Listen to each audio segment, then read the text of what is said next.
Virgin Love on XFM 104.9. I'm Ricky Gervais, with me Steve Mitchell. And now it's Carl's bit. It's the re-education of Carl. He's like Liza Doolittle. And now he's coming, or Lawnmower Man, if you've seen that film. More like Lawnmower Man, if you've seen the film, you'll know what I mean. And his homework was to just study quotes, really, on happiness and stuff, and general well-being. He's not a big happiness, quote fan, are you, Carl? Not really. So what have you done? You've come up with something, haven't you? Right, yeah, I told you, right? Because a lot of these are just things you say every day. They're nothing special. So what I'm doing... Well, you say them every day. Well, the sort of things you come out with and you don't even think about it, do you know what I mean? Yeah. They're on the TV all the time, people on the radio are saying these sort of little quotes. Sure. And, what I've done is, remember that programme on Channel 4, Faking It? Yeah. Where they got some, like, posh kid to be on a door and all that. What I've done, I've, Imagine if that was the pitch for the show. Dear Channel 4, you're just gonna get a posh kid on a door or something? Yeah, Yours sincerely, Carl. come in. Yeah. TV producer. Yeah, go on. So, what I've done, this little book of quotes, happiness quotes, I've picked two that are real, Okay. and I've made one up. Right? And we've got a guess. And you've got to guess. Okay, then, go on. Well, I'll tell you what, Rick, why don't we, when we've heard them, we won't confer. No. You'll write down yours, Yeah. A, B or C, and I'll Yeah. write down mine and we'll Sure. see how it Okay, works. Carl, off you go. Right, and just because I'm looking at this book, it doesn't mean I'm actually reading. No, I know, Don't worry, no. we're clever. No, we know, we can't see, Like, yeah. call my bluff. Yeah, go on Okay. then. Nothing is worth more than this day. Okay. Yeah. Yeah? Alright. Yeah. The way I see it,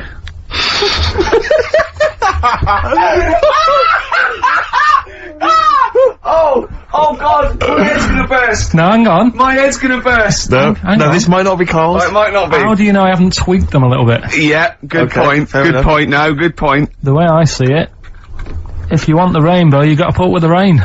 Yeah. Okay. Alright? Alright, yeah. Okay, no. It's not here. Come on.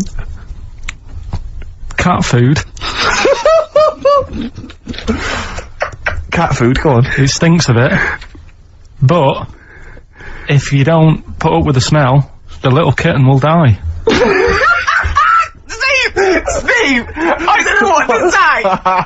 I don't know what to say. Imagine this in faking it. Imagine their faces when he says that, and they're going, "Oh my God." Oh. Carl, play a song, mate. Oh, we'll have to confer on this one.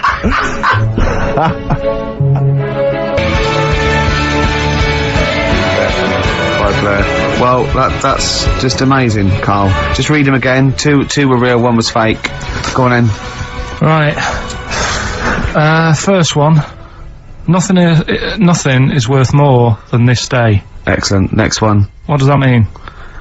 Well, cherish now, cherish your time. Okay. Because you can't get it back, and Yeah, you know. that's the way I saw it. Carpe diem, whatever it is, seize the day and all that. Okay. If you want the rainbow, you've got to put up with the rain. Yeah, of course. Yeah, rough with the smooth. You know, it's not all plain sailing, but you know, rainbow's beautiful, but it comes because of the rain, which you might not like. So Yeah. make the most of everything, and yeah. Good. Cat food doesn't smell good, but if you don't put up with it, then the little kitten will die. Right, no, Carl, that is a good effort. Now that one's yours. I mean, obviously, right? Right, no, but it's a good effort, right? I mean, it slipped seamlessly into the others. Yeah. Don't think it didn't. No, but it's good. I mean, we knew it was that one, but, what I will say is, it's good, but what you don't know, maybe subconsciously, is, I mean, it's very similar to, the putting up with the rain and the rainbow, but that's good. Why do you think that? Well, What does mine mean? well, even though it smells bad, it's good for something. Right, So see, that's I didn't look at it like that. What do you look at that? I kind of thought... Was yours more specifically about cat food, generally? Because you know, normally it's an analogy. Yeah, or a metaphor for something, you know. Well, no, the way I mean, Dolly Parton, who I think did the rainbow rain thing, she wasn't specifically concerned about weather conditions. No. It was a sort of general idea. It's all about life. Yeah. Well, that's what I've done. Go on, I've used an everyday thing Yeah. and put it with today's problems, right? Go on. So, like, my girlfriend, yeah? She might like to go shopping for clothes. I hate it. Right. But because I love her, I put up with it. Ah, that's nice. Yeah? Yeah. So, you love that little kitten. You can't stand the smell of the stuff you gotta feed it. But because you love it, you go, well, you know, I'll put up with this just for a few minutes, and then I can, like, squeeze its head later, and give it a little... Sorry, can we go back? You know, stroke its head and stuff. Oh, right. Yeah. Sorry, it was a bit of a slip, was it? Squeeze its little head. Yeah. Well, that's just the thing that I do with cats. Put it in a bag and drown it in a lake. I can feed it and then I can throw it against the wall. Exactly. So you didn't see it like that, did you? No, that's very good. So it's about love, is it? It's about putting up with the bad things for something you love. Yeah. Well, that's nice. But Carl, you seem now to be convinced and rather smug that you've tricked us and that you've fooled us and that we didn't understand it. Well, I say that's your fault, not ours. No, it's not though. I mean, look, that man in Forrest Gump, he was a bit of a nutter. And he came up with the life is a box of chocolates thing. Yeah. Now, if that was in this book, you say, oh yeah, brilliant, you know, good bit of work. But if he was sat here doing the show with you, you'd be taking the mickey out of him. Sometimes I feel he is. No, but, Carl, I could, in fact, if people are out there, we're too lazy, could you write down everything Carl's ever said? Because I think we could publish that. Yeah. He said one today, he saw my, salamander, it's not a euphemism, he saw my salamander and it's just sitting there in the tank. Your exotic pet. Yeah, and he's worried about there's not being a lid on, and he said, I went, what are we worried about? He said, well, he said it sits there for 24 hours a day, obviously planning to get out. Well, it's got nothing else on its mind, and it's, the daft thing is, he has actually got the lid ripped up a little bit. Like, it's got nothing else to think about. And it'll be looking up there, and it's gonna get out. But what's the worst that could happen? What's it thinking? What do you think it's thinking, this salamander? It's got its eye on the DVD player. I could have eaten me down the market. Well... Oh, God! Are they dangerous? Can I just say something? Are they dangerous? I think the salamander's thinking exactly the same things as you. I mean, to look at you, you've got the same expression on your face. You know what I mean?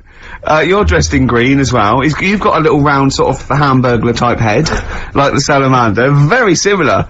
And yet I think you bonded with it, didn't you? Yeah, but I probably would have tried to get out, but my little paper round bag would just hang on the collar. Yeah. Listen, can we have more nepotism on the show? I know that we did that earlier with the we haven't got long, have we? We have my housemate. You remember I was working out with him last week to Helen from Big Brother's dance-a-size video. That's just frightening. Yeah, we've kind of let that slip a little bit. I've got to be honest. But anyway, he's joined this band. They're called Fujiya and Miyagi. Slightly difficult to pronounce. But anyway, this is a track that I think's been getting some play by Nick Luscombe and John Kennedy on XFM. They got a gig this week at the Pool on Curtin Road. That's 18th of April, Thursday. Let's play it. Can I just say I've got a fridge freezer for sale, 400 quid or nearest offer. Fujiya and Miyagi performing live Thursday the 18th of April at the Pool on Curtin Road. Admission is free, Rick, so I imagine you'll be heading down there. Yeah, I will. Well, I've enjoyed this show. Yeah, it's been a good one. It's great. It's been great.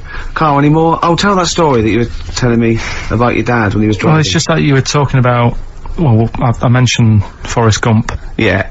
And, the Forrest Gump types. When my dad was when he was a taxi driver. Yeah. You used to have to, sort of do your bit for the local area. Oh, God. By taking the Forrest Gump people to Blackpool. Yeah. Is that what they're called now, the Forrest Gump people? Is that what the organisations that support them ask for them to be referred to? A minibus with Life is a Box of Chocolates. Exactly. Well, Forrest Gump type.